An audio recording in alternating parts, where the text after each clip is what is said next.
The big story to come out of last year's GA session was the smoking ban. This year, lawmakers will debate another piece of smoking legislation, but it has nothing to do with tobacco. For the first time since the late 1970s, a bill pertaining to medical marijuana will be debated. It was actually submitted by a Republican delegate who wants you to be able to smoke it if you have a prescription. Tonight, he spoke to our Tracy Sears. She's live in the newsroom.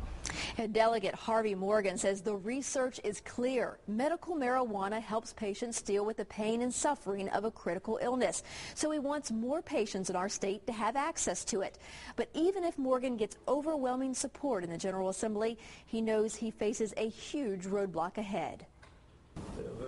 State Delegate Harvey Morgan wants to take Virginia's medical marijuana bill to another level, making it legal for every patient with a critical and painful illness, not just cancer or glaucoma. I've felt it's important because the medical community has learned that marijuana can be used successfully to treat primarily pain in a number of other conditions besides glaucoma and cancer. The problem is, even if Morgan's bill passes the General Assembly, it may not make a difference.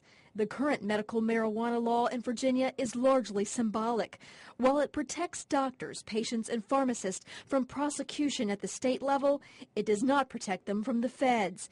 That's because the government still classifies marijuana as a Scheduled I drug, meaning it's illegal to use in the U.S. Sometimes it gets real wearing. You get sick of being sick. 62-year-old Thomas Clayman, who we spoke to by phone, was diagnosed with terminal cancer 10 years ago.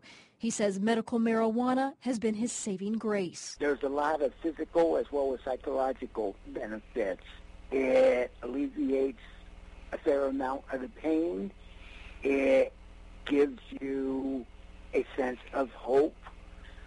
It just makes the world seem more worthwhile living in. Morgan says his bill would offer hope to thousands of sick patients, but the federal government has to change its tune first. We can't do it legally.